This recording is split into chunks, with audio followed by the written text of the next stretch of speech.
Went to this pizza place today. Why the fuck? Okay, hold on. All right, talk. All right, just talk Me amongst talk? yourself. Yeah, just talk like regular voice. So, fuck how's you. your fucking fuck Oh, you? shit. I'm about to ask you how your day was. It was pretty good, actually. Guess who's making the pasta now? You. No, that's who was making the pasta. Yeah.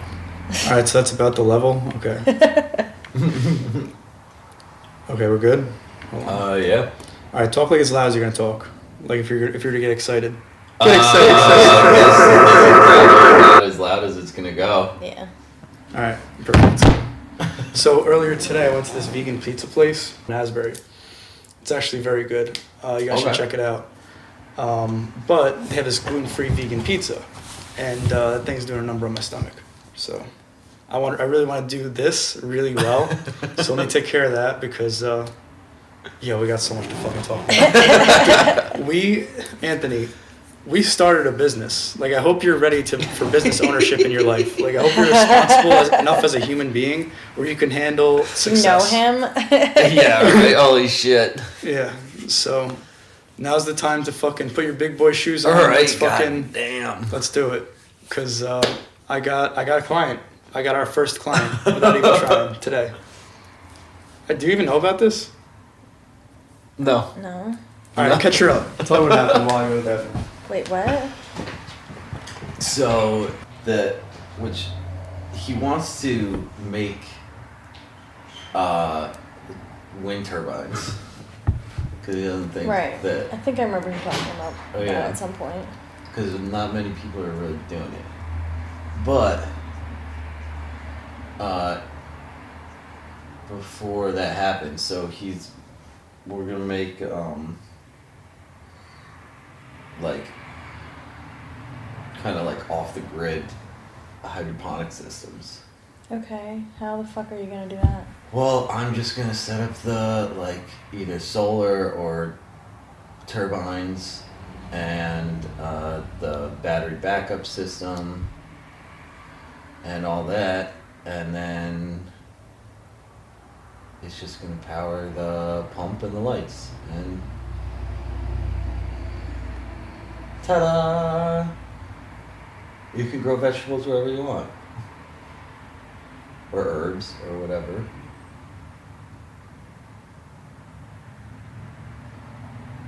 No? What? I'm very confused. About what? All of it, I guess.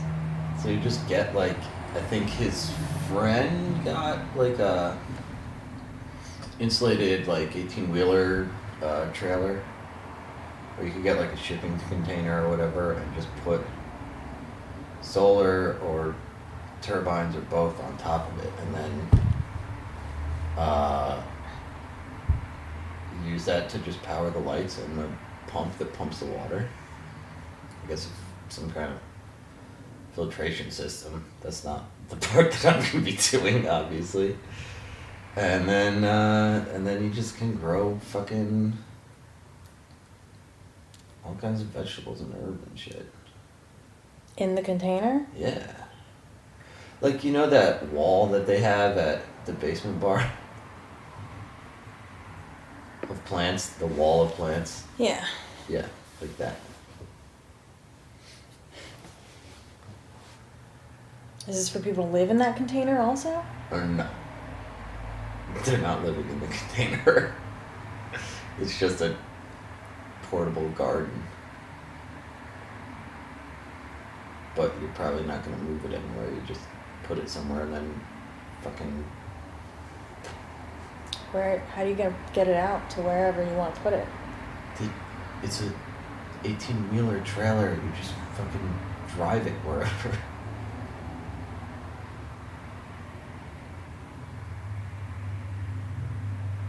Okay.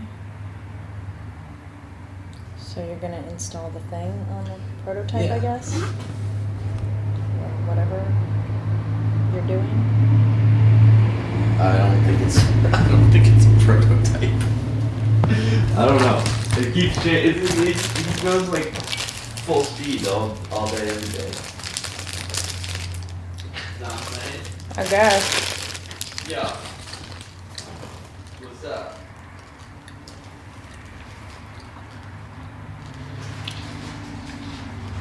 Thinking I'm gonna grab a beer for this. Get me one. You want one? Yeah. Do we? Jesus, we gotta clean for real. I know.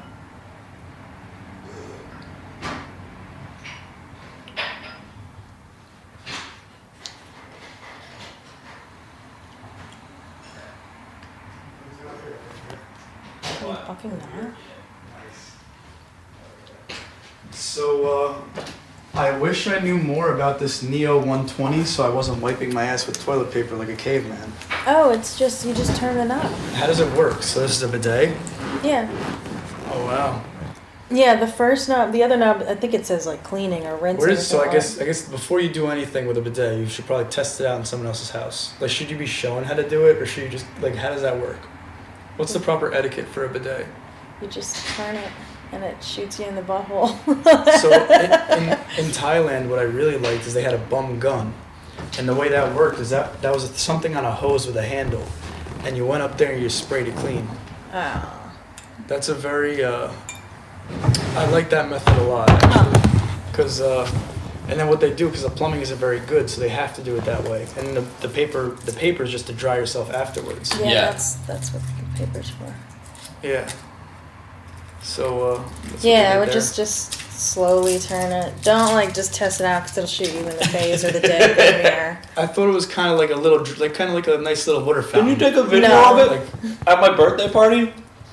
Oh, is that no? I turned it on and it shoots the mirror above the man. sink. Yeah, I would just very slowly start. So did you fill her in on what's going on? Kinda, yeah. I'm pretty confused about it, but like, okay. Hold tight. We'll get to that. Okay. we'll certainly get to that at some point today. So what the fuck's so today I did that, right? Mm-hmm. And then after that, I was like, oh, me and my friend Erin, and Erin is my friend who I started the meal delivery service with. Okay. If you're unfamiliar, Okay. I started this meal delivery service, and this girl, Erin, I'm gonna shout her out, obviously. Erin's Ethical Eats on Instagram, and yo, she is an artist. She's an artist in every sense of the word when it comes to food, like of the greatest magnitude. Like, she can make these. It's all very Instagrammy. She's gluten-free, vegan, refined sugar-free, all that, and all her food is better than any baked good you've ever had.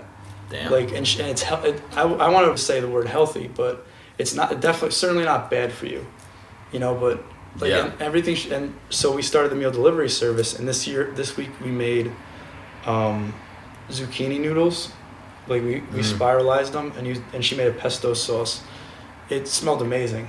I want to Yeah, this get all one looks of those. I want like those zucchini delicious. noodles. Yeah, and then we also did stuffed peppers with quinoa, which looked really good. We did a chickpea and strawberry salad with a balsamic vinaigrette she made. We did baked falafel balls with some hummus. Damn. Yeah, and then my cookies. So my cookies went over super well at the Veg Fest. There's the Asbury Veg Fest this weekend. Oh yeah. And I didn't even know so I was there promoting the meal delivery service, and I just went with cookies that I made. Now, I was high as fuck, and I was just trying to make some shit.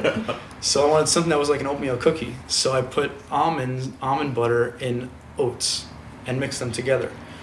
And it was pretty good. Like, it had the consistency of an oatmeal cookie, but it wasn't sweet enough, and like it just wasn't a cookie yet. So next time I did it, I tried to put applesauce in it. So I did that and put applesauce in it, but it needed something. It needed fucking raisins. So I put raisins in it, and that made it a little better. So then next time I did dried cranberries, and that came out good. And then one day, Erin, she told me she was making a cookie, and she said the salt is what makes the cookie taste like a cookie. So I put that together. Let me sprinkle salt and cinnamon on the top of it. So you got oats, almond butter, and applesauce, and then you put it in on wax paper, and then you clamp it on wax paper and make it as flat as a cookie. You stick it in the fridge for a couple of hours. You take it out, you lift up the top, you sprinkle salt and cinnamon on it. That shit's amazing. That sounds pretty awesome. So I was at this veg fest, right? People are going berserk. Like they're like, how do you keep it so moist? Like how is this a cookie? Like, you're eating a whole stick of butter. So like people can't believe how good this cookie is, and like this is just something that I came up with in the kitchen because like I was inspired to do so, and then I did it, and like people's reactions off of like a little idea I had, like I just thought it was a good cookie. So, yeah, off a cookie, yeah. So I have been figuring out how to get products in stores like this whole time. Like I've been trying to figure out how to do that because if I were to ever get there, I have a connection at being a manager there for 2 years. Like I shook the owner's hand, you know what I mean? Actually, there's one time he didn't shake my hand, and that was fucked up. It really was, because what happens is, so I worked my ass off for this guy. Obviously, you can see I'm a go-getter, and this guy had that in me. And I worked my ass off, and like I was working I worked 6 days a week, 12-hour days, off on a Tuesday, kind of shitty, you know? So, but then what was worse is they had visits like every fucking quarter. You know, they'd be like, this guy's visiting. And it's like, all right, now I have to fucking stay for 12 hours, 2 extra days. Like I'm not getting an extra day off, but for 2 of those days out of the 6, I then have to work 12 hours or more, just so I can make sure the bathrooms are spotless, just so I can make sure the top of the counters are clean, just so I can go home to spray paint the top of a garbage can. The garbage can wasn't it was chipped. So I took it home, spray painted it, brought it back. That kind of shit. Damn. At like 3 a.m. Like that kind of shit. That's fucking insane, man. So that's who they had in me. So it was one of those visits, and the owner was there, right? And the hierarchy of the stores, there's one store manager, one daytime manager, and one nighttime manager. I was the nighttime manager. So the only people that walked around with the owner was the owner and then like his people. His like posse, yeah. Yeah, so it's a giant posse with my store manager just walking around. And I'm literally like in aisle 18, like glancing over at them with the other manager to see what the fuck's going on. But it's not just me doing that. It's every fucking employee in the goddamn store is at attention / looking at what's going on over there rather than fucking working. So that's a fucking issue, you know? And the fact that everyone's coming there out of fear and like doing all these things out of fear, it's like, I don't know where I was or what that was, but it was fucking intense, man. Like life was fucking wild in there. And that literally becomes your whole life. Like think about that schedule. I'm there literally more than I'm at my house. And that's where I live. Yeah, that fucking sucks. And that's terrible. Fuck that, man. You want to hear the worst thing ever? 3 managers, after getting fired, have killed themselves. Oh my god. Shit. Dude, I was holy shit. Fuck that. I was in that. I was in it. Like, I understood it. Because, like, it was so tough. Like, so imagine getting a job. Your kids are young. You start working that schedule. Your kids are 18 years old. You get fired. Fuck that. Yeah. That's rough, man. So that has happened. And so that's a reality. You know what I mean? Like, that's where I was, and no one seems to understand that. Like, when I would tell my parents, or like when I was like whatever going through it, like that's how I felt, kind of. Like, I didn't, because no one was hiring me at the time. No one was hiring me. Like, I could not get a job. Like, when I tell you I got interviewed for an HR position. An HR position. Yeah, what the fuck? Imagine this brain having to sit in front of a computer for 9 hours a day. You know what I mean? 8 hours a day. Like, do one thing. How do I do one thing? Like, what is one thing? How do you even, like, what do you mean one thing? Like, so I just put this here and there and that's it? So, right, and you're done for the rest of the 8 hours? They wouldn't hire me because I wasn't office trained. I'm like, yo, there's an office in the fucking store that I run. Like, you're right. Like, what do you mean I'm not office? Like, I'm gonna piss in the You're corner? not cubicle trained, yeah. Yeah. I'm not. Yeah, right. I'm just too wild. He'll never stay in this stable. Is that what it was? They just knew they couldn't contain me in that little stable. Crazy Vince. They're just like, "Whoo, we don't want that." Oh, that's wild, Vince. He's crazy. He couldn't handle this. He'll bust the door down. There'll be no more cubicles in here. So anyway, back to this guy. So I did that, and I'm working that shift for him, right? I go to like shake the man's hand, you know what I mean? Like, cause it's the end of the day. He was there. He got there. Oh my god, I forgot about this. Listen to this fucking bullshit, dude. Holy fuck, you'll never believe this. You'll never fucking believe this. So, he was coming and it was a rainy day for this visit. I was told by my store manager, who is a great guy, by the way. He's a great guy, but this was his job. You know what I mean? So he had to be that kind of person. It's a tough environment. But it was so demeaning. And I thought because I was young it was okay. Because like I was like 23, 24. Yeah. And I'm a fucking store manager. Like that's bizarre, man. Like that's a crazy person. Like, and I was good at it. When I tell you I was good at it, like I started being a manager of a retail establishment at 21 years old. 20 fucking one. Pretty crazy. 21. That's a kid. That's my brother. Yeah. That's my baby brother. Right. My baby brother's 21. Yeah. God, my brother's older than that. I can't picture him doing that shit. And I ran the store. Like there are people who were working there for fucking 30 years. I came from college. I went to college and started a job there. And these people have to like listen to me and what I'm saying. Yeah, they're like 50, right. 60 years old. And it was actually bright and brick. Yeah, yeah. Dude, I love these people, man. These people, like, so you would think they would never work for me. And so some of my best friends, Rhonda, Lori, and fucking Carrie, right? Love them. We used to smoke cigarettes out back all the time. They were like 10 years older than me, 15 years older than me, so like they were women, and I'm 21 years old. Just hanging out with these like older women. The second younger store manager was 42 years old. So you have a 21-year-old and a 42-year-old, and everyone else is like old, fucking George and Mary and fucking Bill. Oh my god, dude. Yo, Walmart stories. Oh my god, podcast. If you guys want to listen to stories, dude.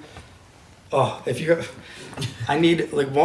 guys want me to hear some crazy shit, I'm gonna ramble about Walmart. You know what I mean? Like on this podcast, because like Walmart is fucking bizarre in Brick, New Jersey. Yeah. Oh my god. Oh, I believe it. Whew. This place is full of interesting characters. Yo, I had someone try to steal batteries, like the car batteries. That was intense, dude.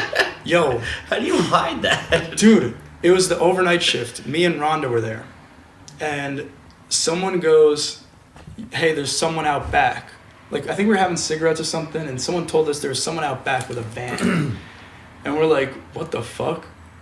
So, I'm the manager, the 21-year-old manager, so I have to go out there. Yeah. So me and Rhonda. They send the child out. Well, so thank God Rhonda was there. Thank God, because if I was alone, I don't know what I would have done. And mind you, at 21, 22 years old, I was in charge of the store a lot. Like when the police came or the fire department came for a gas leak, I was there when the fucking alarms had to go off. I had to escort all my employees out of the store at 21 years old. Is that bizarre? That is pretty bizarre. So so we walk outside and go see what's going on. Sure enough, dude, 2 people are jacking batteries from the back. Like, so we had to for the car batteries, we had to take them out back, you know, once we took them out, and then a company would come and take them. Yeah. So there's a white van, and they're just stealing our shit. They're just taking our batteries. So we go over there, and it's a woman and a man. And I go, yo, what's going on? Or Rhonda, one of us said, listen, the adrenaline in me, like, I couldn't imagine. So one of us said, hey, you, what's going on? And they're like, oh, we're just here to get the batteries. And it definitely wasn't me. I wouldn't have known the protocol, so it was definitely Rhonda. So they're like, all right, well, let's see some papers.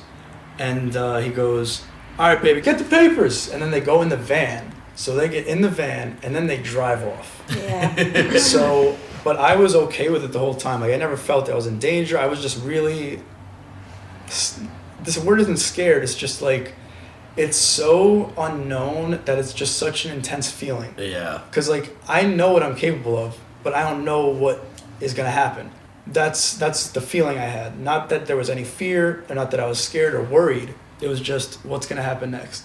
Because, like, when you're going through life, like, if you're just walking, eventually you're going to end up at that door, you know? But at that moment, anything can happen. Like, anything. Like, they could have pulled out a fucking gun. Like, the papers that he had to get could have been someone brandishing a fucking gun. Yeah. Like, I didn't even think about that, though. I was just trying to figure out what was happening as it was happening. That's like the shit you think about later. Like, oh my God, what did I just do? So that's exactly what happened with Rhonda. Because right after, Rhonda was like freaking out. Like that. That's yeah, I just confronted these motherfuckers. Yeah. That's exactly how it was. I believe it. Right? Yeah. That's crazy. So how did I get to that subject? How did I get to Brick? I don't know, you're talking about I have to go back shaking in the manager owner's hand or something. Yeah, so I go to the umbrella. The umbrella. That's what it was. So it's raining out, and yes. my boss goes, hey, here's an umbrella, like, go out there and go, like, run it, like, when he gets here, like, put the umbrella up and go grab him and then come back. And I'm like, you really want me to go out there with an umbrella and go to another, like, a man. I'm a man, right? Like, that's the question I had for myself. Yeah. Like, am I a boy or am I a man? Why am I doing this? Like, I was so, that's how I felt, you know? And I was out there just holding this fucking umbrella and, like, twirling it, waiting for this fucking man to get here. And I'm like, yo, like, what is going on? Like, is he my girlfriend? Right? Why Did am he I not bring his own umbrella? Yeah, like, what am I doing? Like, wow, if it was out of love, I would have done it. But I guess out of fear of, like, getting fired. But you know what? I didn't do it. I didn't fucking do it. So that's why love is stronger. How about that for a fucking lesson? So that's how it started. It started out like that. And then that was at like 10 a.m. So how this works is this man just walks in the building, right? And he stands there and he has like 10 people around him. Mind you, this is a grocery store. There are people shopping. So you have like one person in the middle with the store manager, and everyone knows the store manager at your local grocery store. You know who he is. So you have that guy, and then you have a nice guy in a nice suit and a nice watch and like a nice ring, and like all these people around him, and these people are trying to shop around him. Like someone wants to grab some shit that's in front of them, and like they like have to say, "Oh, excuse me," and go grab their shit. And that goes on for the entire day. In every department, in every single department, and like it's like it's shit like, yo, listen to what it's shit like. What is that on the wall? Is that like, is there dust on top of the fans? That kind of shit. That kind of shit. Like the top of the fans had to be clean. Like dude. So when I tell you my brain was in stimulus overload, like. Wow, it's like my brain was a supercomputer trying to figure out the inside of that place because I could tell you where anything was and what it was next to. Because every night between 9 p.m. and midnight or 12:15, which was usually because I had to let the last person out, I'm walking through the store picking up every item that doesn't belong. And I did that 6 days a week for 2 years. Holy shit. You better believe I know where the fucking Dr. Bronner's is. You better fucking believe it. You have a question? Literally, me, Mike, and Mario would have contests outside to see who could locate the shit quickest. That's literally the game. Those are the games we would play. in our little prison. That. Yeah, we're playing little prison games. Right. Just having cigarettes. Yo, fucking, where's the tahini? Sounds terrible. Stupid games to keep you sane. I mean, what else do we didn't have any other thoughts. What else could we think about? Like food, Right. food, shelter, water, and then all that shit. Like, mind you, God forbid, I don't know, there's a fire in the bakery or a 90-year-old Chinese woman gets hit by a car out front and I have to deal with that shit. Oh no. Yeah. We heard about that. Yep. Yeah, I remember that. That's one. ridiculous. This guy's walking around and literally it goes from like 10 a.m. to like, midnight. It was a late night and every department manager has to stay there like the whole time. So they're paying overtime for all this shit just to get this to happen. So these little walks cost the company so much money, but they don't understand or realize that, or they're blind to it, or no one's telling them because all these people around them, this place is insane. It's insane. Because I don't know whether or not the guy on top is an evil person. I honestly don't. I don't know if he's a bad guy or these people are just so eager to make money and please him underneath him, Yeah. Because that's what it's like. It's like, that's how they feel. Like, they're all like, no, this person did that. Like, if you want to see fingers being pointed, they're everywhere. And that's pretty much any retail establishment. Yeah. It's just a bunch of finger pointing and no responsibility. Anywhere down the ranks until it's literally the trickle down theory. It's literally the trickle down theory. It's okay, store manager, that's fucked up. Okay, which assistant manager is in charge of that? Okay, that assistant manager, you fucked up. Now either you tell this person they're in trouble or you're fucking in trouble. You're getting a check mark in your fucking little on box. your permanent record. Yeah, you're getting this is gonna go on your permanent record. You're never moving up. No principle. Yeah. So, dude, I was hit with those ultimatums all the time. Like, are you gonna take the responsibility, or is it going down? Is it going down there? I shouldn't have dropped the ball. But I didn't get in trouble very much at all. Actually, no, I got I got written up once. I forgot what it was, but I was pissed about it. And he knew I was pissed because he knew not this guy. I'm talking about another manager. This manager was a real great guy, like a great dude, but a fucking piece of shit manager. Like, dude, he would sit in the office and play fucking Family Feud on his iPad. Holy shit. And it was no secret. Like, he didn't do it in front of me. He did it in front of department managers with the door open with his foot on the fucking desk. Like, that kind of shit. Damn. And dude, no one knows how he skated that fucking long. No one has I have no fucking clue. Ultimately, what happened to him, it hurts, man. Whew. He's fucked over a lot of people, mind you. He fired Rhonda for some bullshit. Rhonda's with the fucking company for 10, 15 years.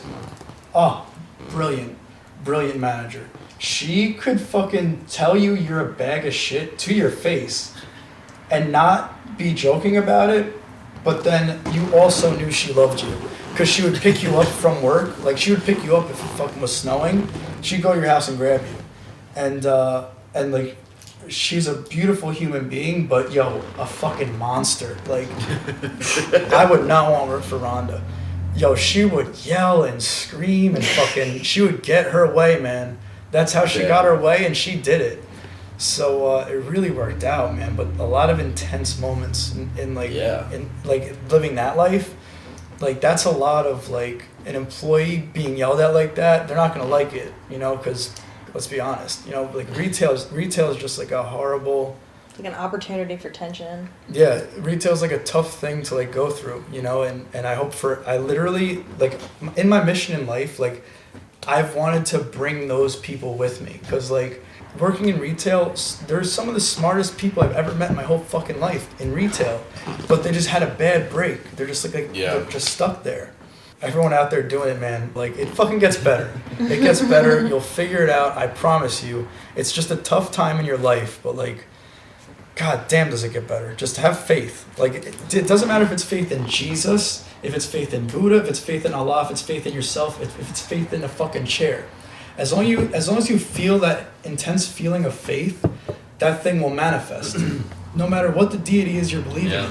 It's just nature. It's just physics. It's just your energy. we're all channels.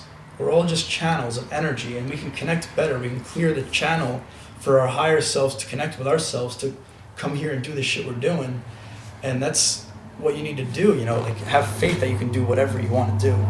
That's really what it is. Because, like, I have faith that I can do whatever the fuck I want to do. And so far, You I haven't pretty even much done it. Yeah. I haven't even finished telling my story yet. I haven't even started yet. I haven't get to the good part.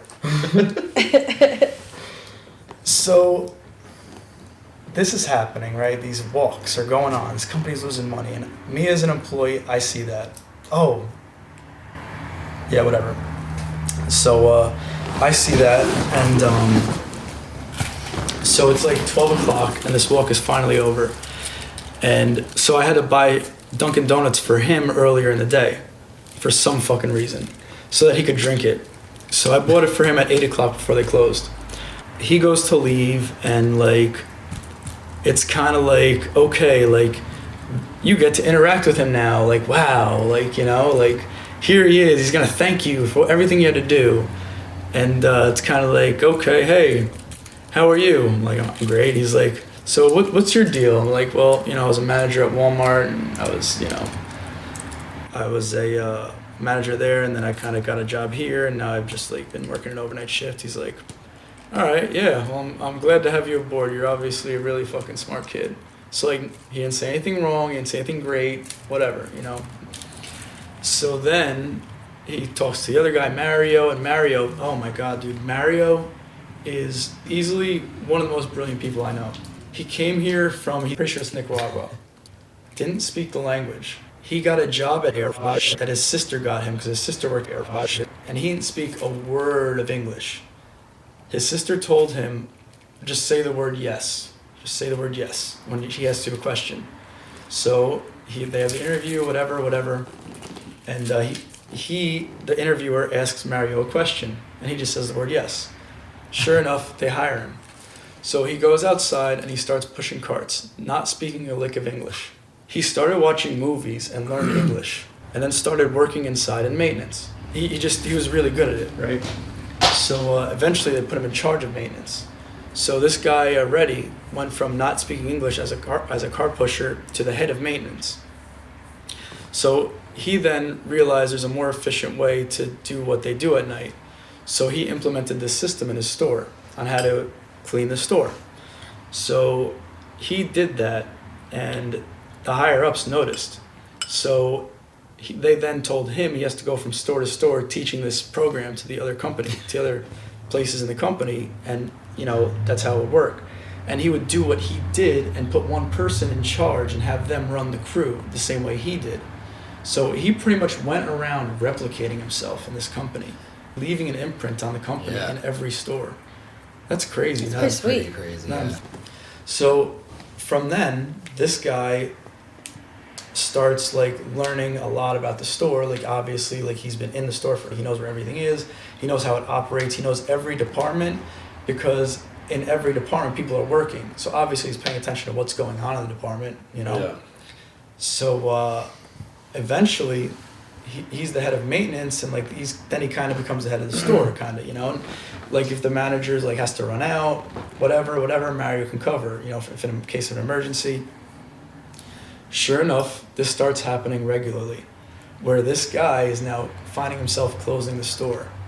So the owner shops at this store every so often.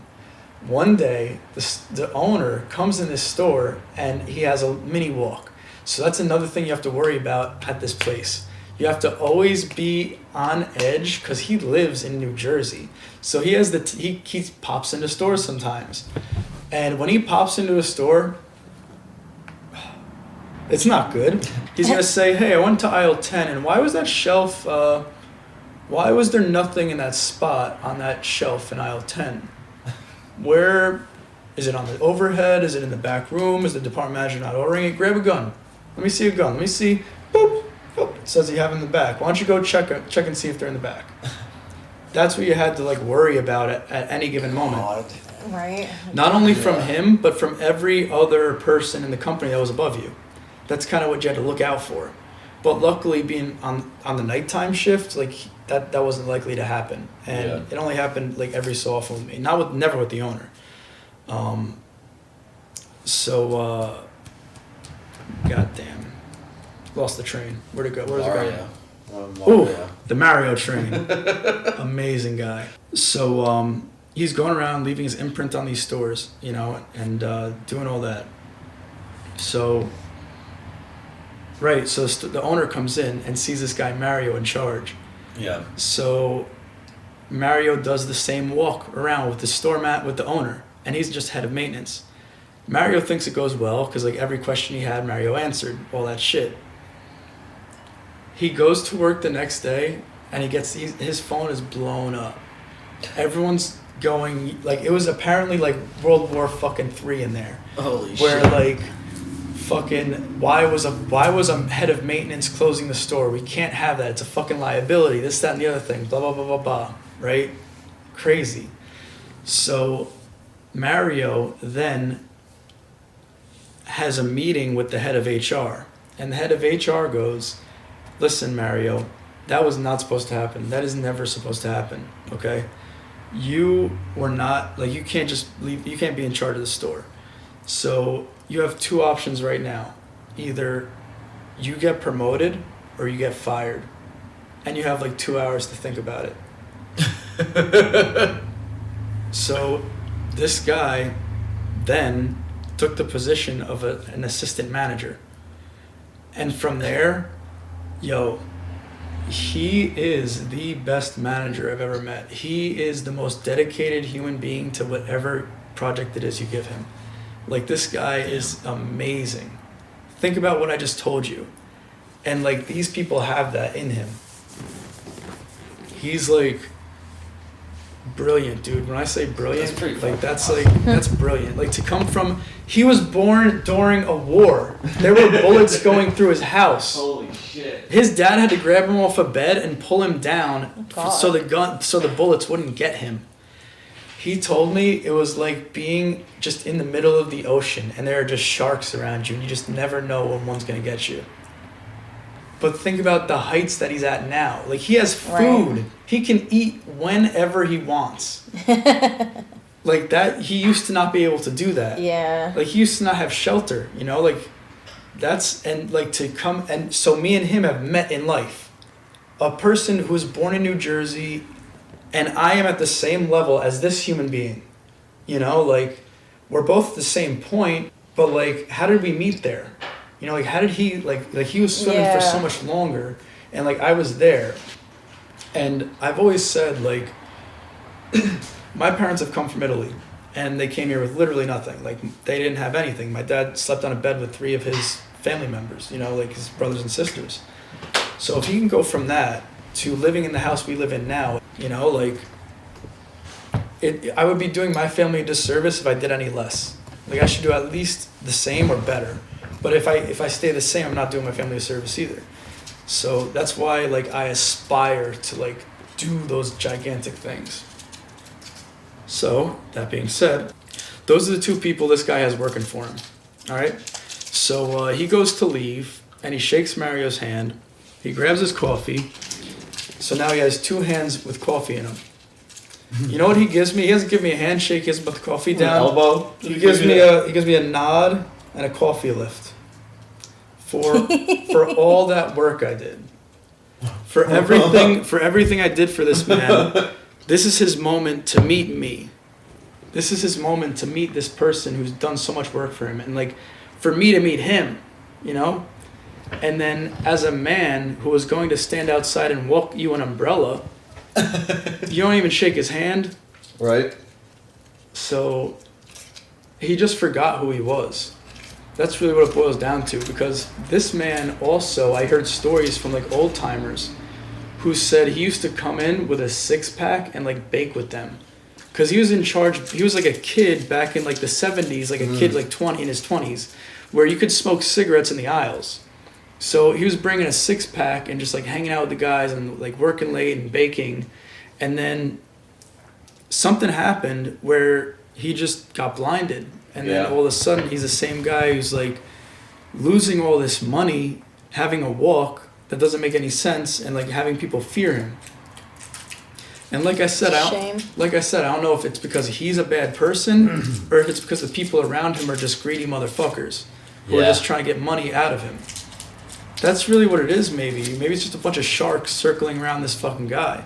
Because I honestly don't know who he is as a man. I don't know, because I didn't meet him. I know he didn't shake my hand. I know that's fucked up. But as a person, like, is he a philanthropist? Does he really give a shit? Does he not? I have no idea. I would love to have him on the show, honestly. I would love to hear how he did what he did and get an honest opinion off of him and talk to him about some real shit. Because, like, yo, who are you? You know what I mean? Like, I owe you, like, you're not going to fire me, so we can just have a conversation.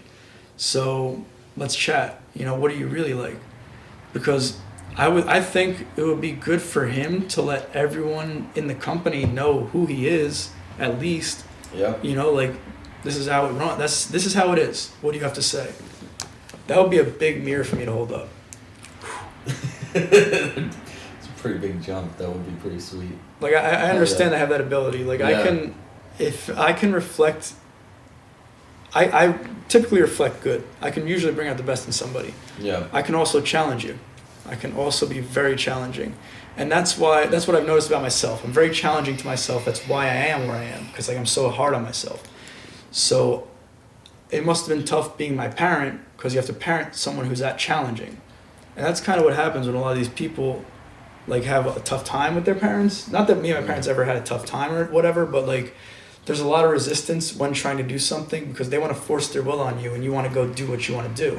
Yeah. And, like, that's what happens between parents and children. Whereas instead of doing that, it should be more, all right, what do you want to do? How can I help you? Rather than, this is what I want you to do. Yeah. I'm going to make you Go do it. do it, motherfucker. That's not. I said so. Yeah. That's not what I want to do, and that's not how you should live.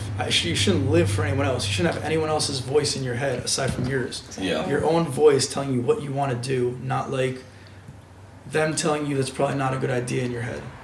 Because that's the worst thing. That is literally the biggest obstacle you have to overcome for anything, is everyone else's voice telling you not to do something. But if you can get through that, that's literally all you have to get through. Yeah. That's literally all you have to do. You have to just do that, and then eventually it's like you're a magnet or a wave of, like, shit that's happening. Like, you just keep moving and moving and moving, and as you walk down that path, you just meet people that are also on that way down that path, in the same way you would meet anyone at work, because you're on the same path, you're at the same spot, you're working there together. So as you ascend, so too will the people you ascend with. Like, these people that I've met are fucking amazing human beings. Like fucking Bert, who owns Studio B, Mario, fucking this guy Frank. Like, all these people are amazing, amazing people. That's who you meet as you become an amazing person yourself. You attract that shit. Because those are the people you interact with at that point in your life, you know?